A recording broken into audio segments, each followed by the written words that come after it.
Merhaba arkadaşlar, örgü kanalıma hoş geldiniz. Kız bebeklerimiz için kolay ve güzel tığ işi bir şapka yaptım. Bugün bu şapka anlatımını sizlerle paylaşmak istiyorum. Bebeğin başında nasıl göründüğünü görün istedim. Bakın bu şekilde arkadaşlar. Modelli bir şapka yaptım. Bu bebek başörtüsü 3 aylık bebek başörtüsünde arkadaşlar. Ben bugün şapkayı 3 aylık bebek için yaptım. Bakın çok güzel oldu.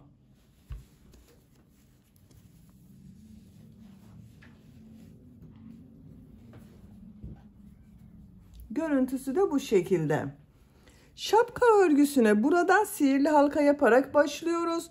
Yapacak olduğunuz çocuğun büyüklüğüne göre istediğiniz kadar arttırma yapabilirsiniz. Ben bugün 3 aylık bebek için yapıyorum. Bu büyüklükte yaptım.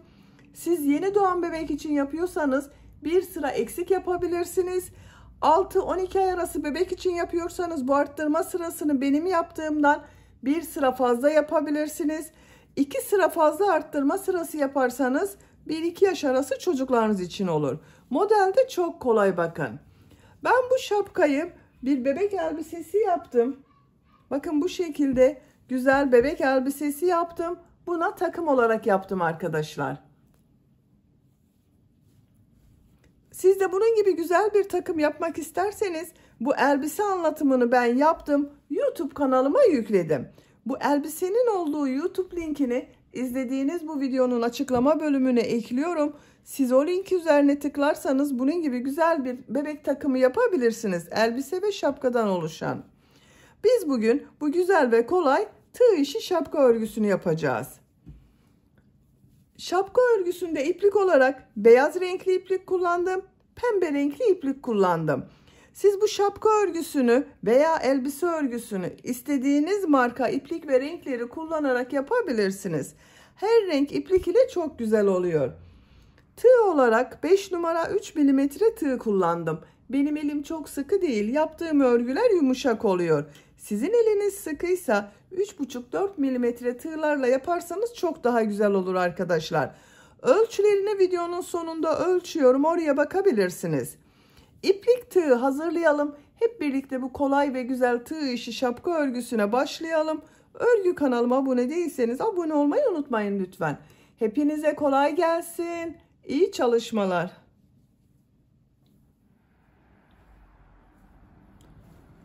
Şapka örgüsüne sihirli halka yaparak başlıyorum.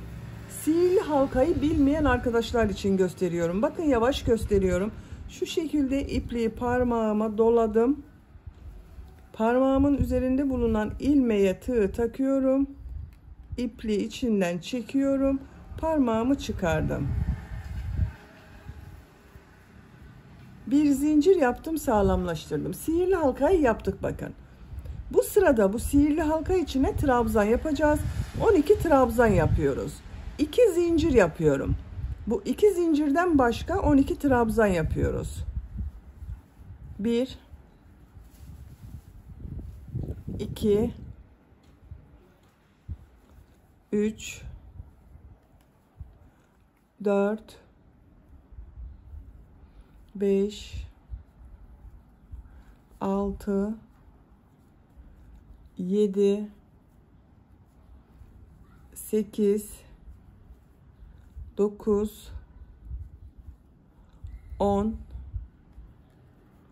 11 12 trabzan yaptım. İplik ucunu çekiyorum. Bakın şu şekilde çekiyorum. Burada hiç boşluk kalmayacak arkadaşlar. Bu ilk yaptığım trabzan ilmeği var. Bakın şu 2 zincirden sonra şu ilmeğe tığ takıyorum.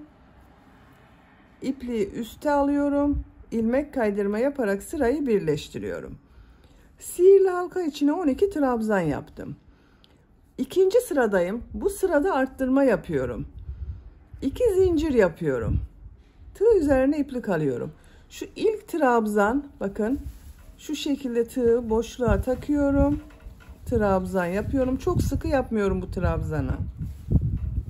İkinci ilmeğe bir üzerine trabzan yapacağız. Bir de boşluktan alarak trabzan yapacağız. Bakın ilmeğe bir trabzan yapıyorum. Şu şekilde aynı ilmeğe bir de trabzanı boşluktan alarak yapıyorum. Bir trabzan üzerine 2 trabzan yapmış olduk. Bakın şu şekilde ilmek üzerine bir trabzan yapıyorum. Aynı ilmeğin trabzanı boşluktan alarak trabzan yapıyorum. Her trabzan üzerine 2 trabzan yapmış oluyoruz arkadaşlar.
Boşluktan alıyorum. Bakın son trabzanı bitirdim.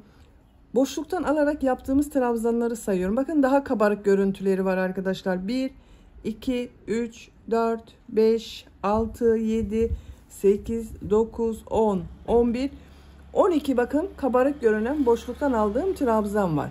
Şu ilk ilmek ile ilmek kaydırma yaparak sırayı birleştiriyorum. Bakın sıra başında yaptığım 2 zincir tek trabzan oldu bu sırada. 3. sıradayım. 3. sırada yine bu bakın bir trabzan üzerine bir trabzan yapacağız. Boşluktan alarak yaptığım bu trabzanlar üzerine hem ilmek üzerine trabzan yapacağız hem de yine boşluktan alarak trabzan yapacağız. 2 zincir yapıyorum.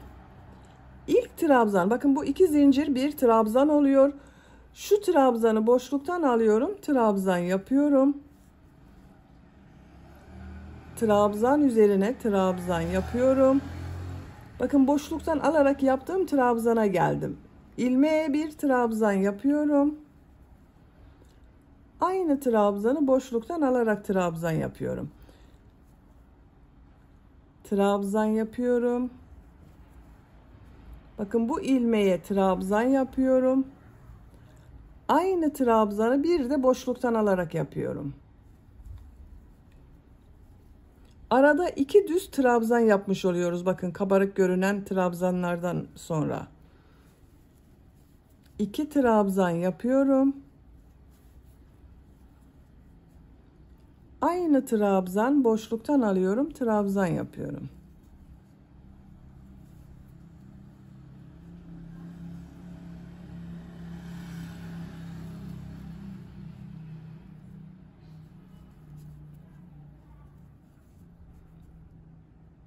Sıra sonuna kadar devam edelim. Sıra sonuna kadar tamamladım. Son trabzan üzerine bakın boşluktan alarak yaptığım trabzan üzerine trabzan yaptım. Aynı trabzanı boşluktan alarak da yapıyorum. Son ilmeğe bakın bu 2 zincir var. Bu ilmeğe bir trabzan yapıyorum. İlk ilmek ile ilmek kaydırma yaparak sırayı birleştiriyorum. Bakın 2 zincir bir trabzan, son yaptığımda trabzan, 2 kabarık trabzan arasında 2 trabzan var. Bu sırada yine 12 kabarık trabzan yaptık. Aralarda ikişer trabzan yaptım. Bu bir sıra üzerinde toplam 36 trabzan var. 4. sıradayım. Bu sırada yine bu trabzanlar üzerine trabzan yapacağız. Bunu boşluktan alarak trabzan yapacağız. 2 zincir yapıyorum. İlk trabzan boşluktan alıyorum, trabzan yapıyorum. Bu 2 zincir düz yaptığımız trabzan oluyor bakın. 3 ilmek üzerine trabzan yapıyorum.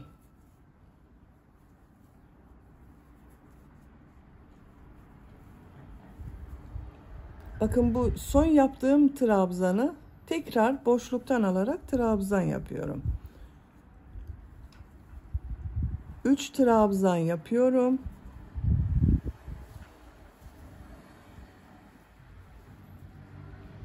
Bu son yaptığım trabzanı bakın boşluktan alarak trabzan yapıyorum. Bu hep bu şekilde devam ediyor arkadaşlar. Bakın boşluktan aldığımız devam ediyor. Arada 3 trabzan yapıyoruz bakın bu sırada. Sıra sonuna kadar devam edelim. Sıra sonuna kadar tamamladım. Son trabzan bakın boşluktan aldım trabzan yaptım. Burada 2 ilmek var. Bu 2 ilmek üzerine trabzan yapıyorum. Şu ilmek ile ilmek kaydırma yaparak birleştiriyorum. Bakın burada da 1, 2, 3 trabzan oldu arkadaşlar.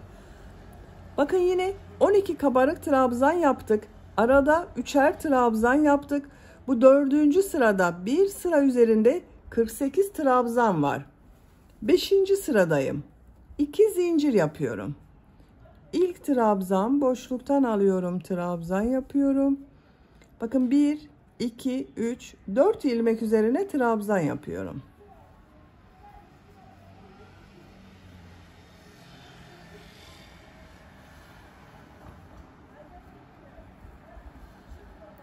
Bu 4. yaptığım trabzanı bakın boşluktan alıyorum, trabzan yapıyorum. Bu sırada bakın arada 1, 2, 3, 4 trabzan oldu. 4 trabzan yapıyorum.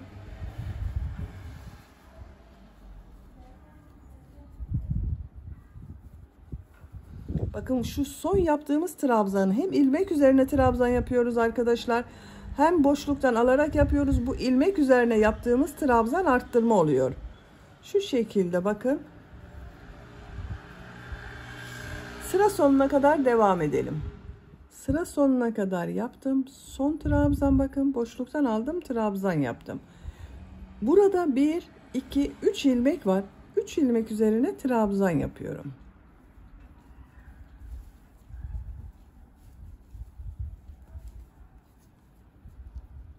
İlk ilmek ile ilmek kaydırma yaparak birleştiriyorum.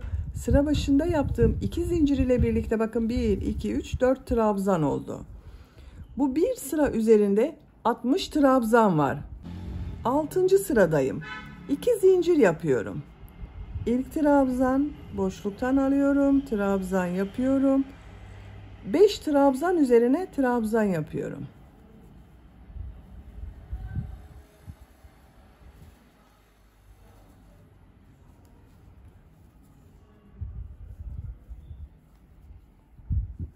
Aynı trabzan boşluktan alıyorum, trabzan yapıyorum.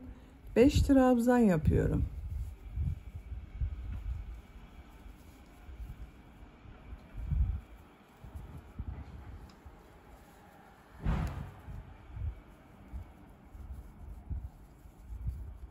Aynı trabzan boşluktan alıyorum, trabzan yapıyorum.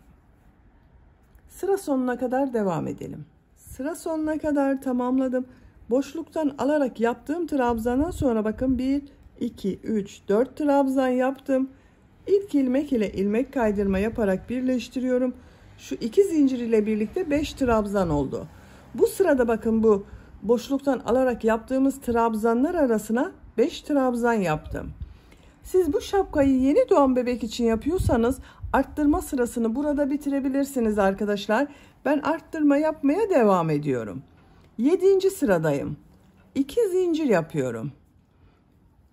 İlk trabzan boşluktan alıyorum, trabzan yapıyorum. 6 ilmek üzerine 6 trabzan yapıyorum bakın.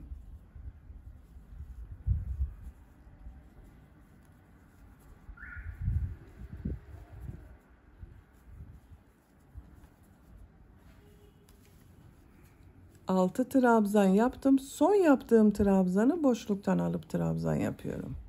Bu sırada bu bakın boşluktan alarak yaptığımız trabzanlar arasında 6 trabzan olacak. Sıra sonuna kadar devam edelim. Sıra sonuna kadar tamamladım. 5 trabzan yaptım. İlk ilmek ile ilmek kaydırma yaparak birleştiriyorum. 2 zincir ile birlikte 6 trabzan oldu. Arttırmaları ben burada bitiriyorum arkadaşlar. Bakın 7 sıra yaptım. Birinci sırada 12 trabzan yaptım. İkinci sırada arttırma yaptım. Üçüncü sırada arttırma yaptım. Dördüncü, beşinci ve altı, yedinci sırada arttırma yaptım. 3 aylık bebek için 7. sırada arttırmaları bitirdim.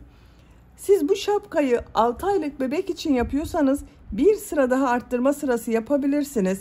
Boşluktan alarak yaptığımız trabzanlar arasında 7 trabzan yapılacak arkadaşlar. Bu şekilde daha büyük de yapabilirsiniz. Bu yaptığım son sıra üzerinde 84 trabzan var. 3 aylık bebek için yapıyorum. Bu 84 trabzan yeterli. 8. sırada her ilmek üzerine trabzan yapıyorum. Artık arttırma yapmıyorum. 2 zincir yapıyorum. Bakın ilmek üzerine trabzan yapıyorum. Diğer ilmeklere trabzan yapıyorum.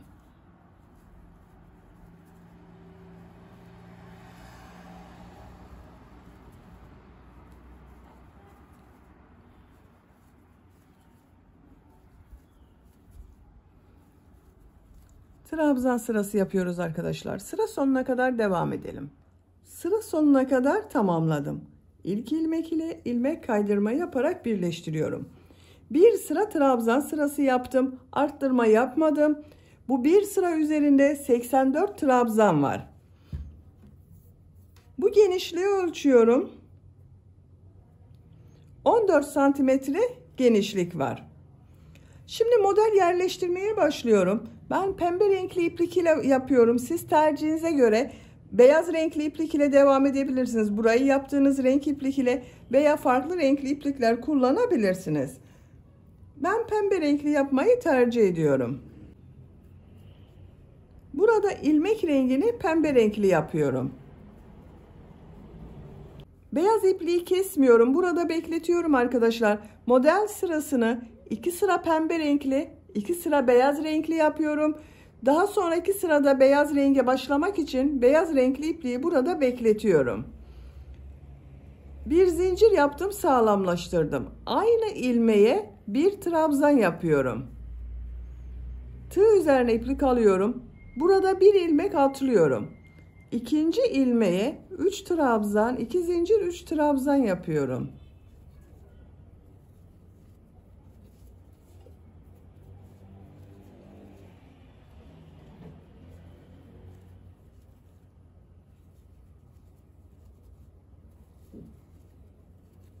Aynı ilmeğe bakın 3 trabzan, 2 zincir, 3 trabzan yaptım. 2 ilmek atlıyorum. 1 trabzan yapıyorum. 2 ilmek atlıyorum. 3 trabzan, 2 zincir, 3 trabzan yapıyorum. Aynı ilmeğe yapıyorum.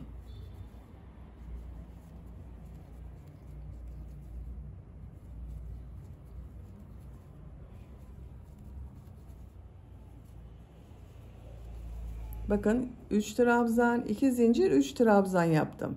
2 ilmek atlıyorum. 1 trabzan yapıyorum. 2 ilmek atlıyorum. 1 ilmeğe 3 trabzan, 2 zincir, 3 trabzan yapıyorum.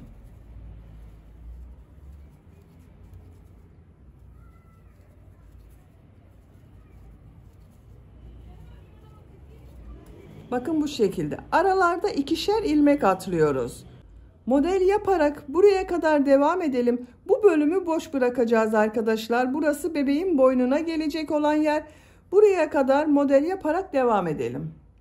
Buraya kadar model tamamladım. Bakın burayı boş bıraktım arkadaşlar. Sıra sonunda modelden sonra yine bir trabzan yapacağız. Sıra başında da bakın bir trabzan yaptım. 2 ilmek atlıyorum. Trabzan yapıyorum. Burası boyuna gelecek olan yer. Burada devam etmiyorum. 2, 4, 6, 8, 10, 12, 14, 16, 18 ilmek boş kaldı bakın. Modelleri yerleştirdik. 1, 2, 3, 4, 5, 6, 7, 8, 9, 10, 11 model oldu. Bir zincir yapıyorum. Örgüyü çeviriyorum. İlk ilmeğe trabzan yapıyorum. Bakın trabzan üzerine trabzan yapıyorum. Model üzerine 3 trabzan, 2 zincir, 3 trabzan yapıyorum.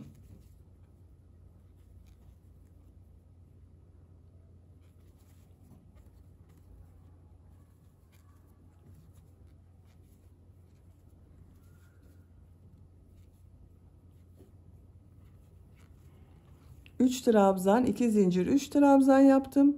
Trabzan üzerine trabzan yapıyorum.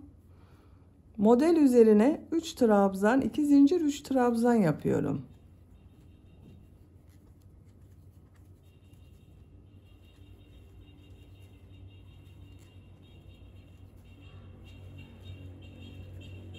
Trabzan üzerine trabzan yapıyorum. Model aynı oluyor bakın. Sıra sonuna kadar devam edelim. Sıra sonuna kadar modeli yaptım. Son trabzanı bakın bu ilmek üzerine yapıyorum. Trabzan yaparken burada beklettiğim beyaz ipliği üste alıyorum. Bakın şu şekilde üste alıyorum. Trabzan yapıyorum. 2 sıra pembe renkli iplik ile yaptım. Bu sırada iplik rengi değiştiriyorum. Beyaz renge başlıyorum. Siz tercihinize göre tek renk model olarak devam edebilirsiniz. Ben 2 sıra pembe renkli, 2 sıra beyaz renkli yapıyorum. Siz tercihinize göre rengarenk de yapabilirsiniz arkadaşlar. Burada bakın ilmek rengini beyaz yapıyorum. Bir zincir yaptım, sağlamlaştırdım. Örgüyü çeviriyorum. Bu ilk ilmeğe bir trabzan yapıyorum. Model üzerine 3 trabzan, 2 zincir, 3 trabzan yapıyorum.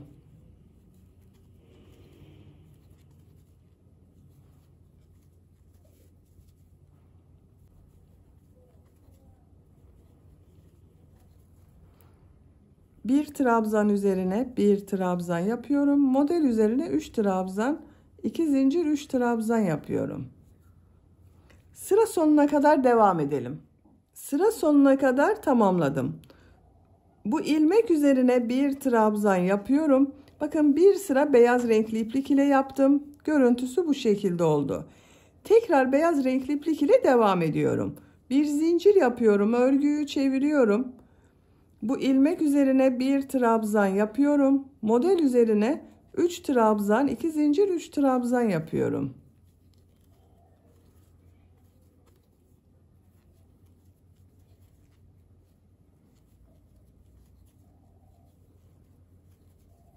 Bir trabzan yapıyorum. Model üzerine 3 trabzan, 2 zincir, 3 trabzan yapıyorum. Sıra sonuna kadar devam edelim. Sıra sonuna kadar tamamladım. Son trabzanı yaparken bakın şu ipliği araya alıyorum. Bir üst sıraya çıkarıyorum. Trabzan yaptım.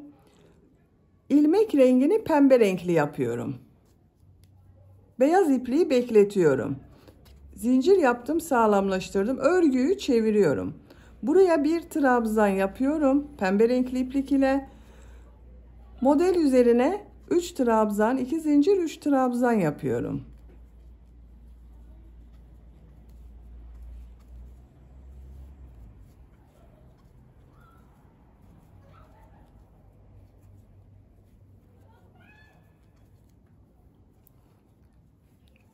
Bakın arkadaşlar, ben renk sıralamasını bu şekilde yaptım. 2 sıra pembe renkli iplik ile 2 sıra beyaz renkli iplik ile şapkanın örgüsüne devam edelim.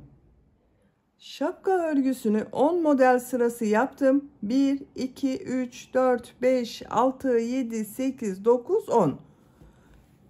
Yüksekliği ölçüyorum arkadaşlar. Başladığımız yerden bittiği yere kadar 16 santimetre yükseklik var. Ben bugün 3 aylık bebek için yapıyorum. 16 santimetre oldu arkadaşlar. Siz daha büyük çocuk için yapıyorsanız 1 veya 2 model sırası devam edebilirsiniz. Yeni doğan bebek için yapıyorsanız 2 sıra eksik yapmanız yeterli olacaktır. 8 sıra model yeterli olacaktır arkadaşlar. Şimdi son sırayı yapıyorum. Bakın pembe renkli ipliği kestim. Beyaz ipliği buraya aldım. Son sırada ilmekler üzerine sık iğne yapıyorum. Her ilmek üzerine bir sık iğne yapıyorum.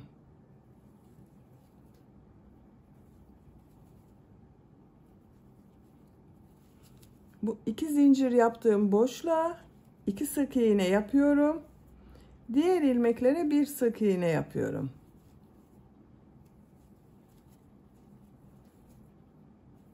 Sıra sonuna kadar devam edelim.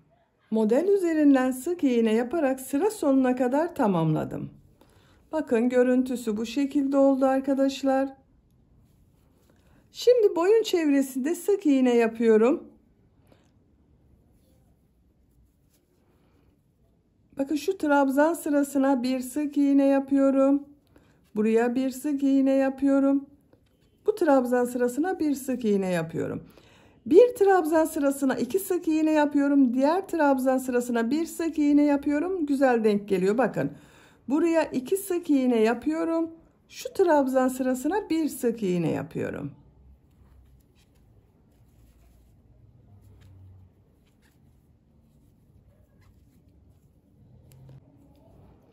Buraya kadar sık iğne yapalım. Sık iğnelere bakın, burada da devam edelim.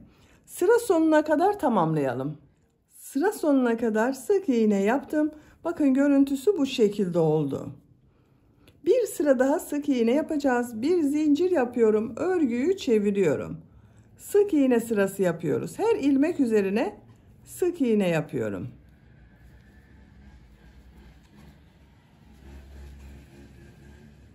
Sıra sonuna kadar devam edelim. Sıra sonuna kadar sık iğne yaparak tamamladım. Görüntüsü bakın bu şekilde oldu. Şimdi buraya ip kordon yapacağız arkadaşlar. Bir ip kordon buraya, bir ip kordon da diğer tarafa yapacağız. İp kordon yapmak için zincirler yapıyorum. Zincir olarak devam edelim. Kordon için zincir yaptım. Ben 65 zincir yaptım arkadaşlar. Bu 65 zincirin kaç santimetre olduğunu ölçüyorum.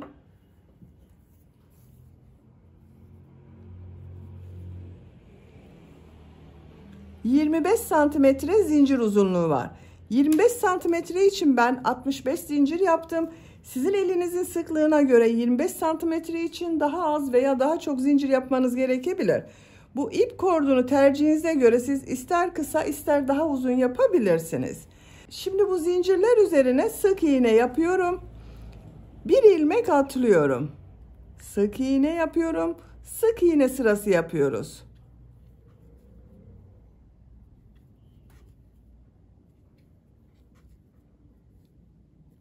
Sıra sonuna kadar devam edelim. Zincirler üzerine sık iğne yaparak bakın sıra sonuna kadar tamamladım. İp kordon görüntüsü bu şekilde oldu. Boyun çevresinde sık iğne yaparak devam ediyorum. Sık iğne sırası yapıyoruz. Sıra sonuna kadar devam edelim. Sıra sonuna kadar sık iğne yaptım. Buraya da ip kordon yapacağız. Siz bu ip kordonu kaç zincir yaptıysanız buraya da aynı sayıda zincir yapıyoruz. Ben 65 zincir yaptım. Buraya da 65 zincir yapıyorum. 65 zinciri yapalım. 65 zinciri yaptım. Bir ilmek atlıyorum. Sık iğne yapıyorum.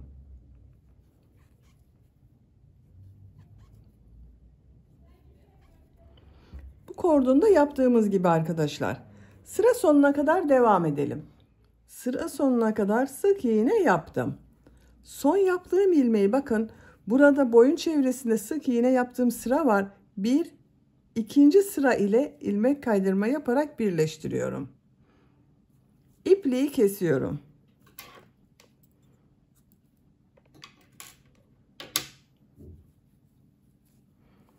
Bakın arkadaşlar, bu ip kordon görüntüsü de bu şekilde oldu. Şapka örgüsünü bitirdim. Bakın çok güzel oldu şapka.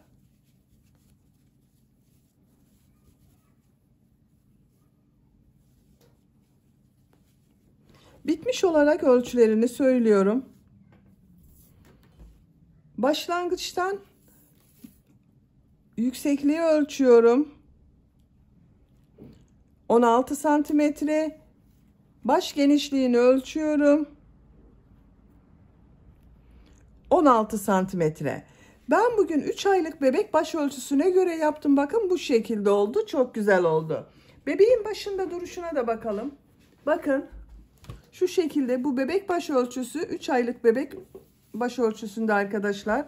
Bakın başına taktığımız zaman görüntüsü bu şekilde oluyor.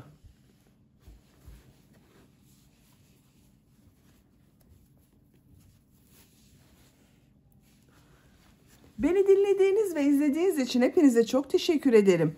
Örgü kanalıma abone değilseniz abone olmayı unutmayın lütfen. Sizlerle yeni örgülerde görüşmek dileğiyle. Hoşça kalın, sevgiyle kalın.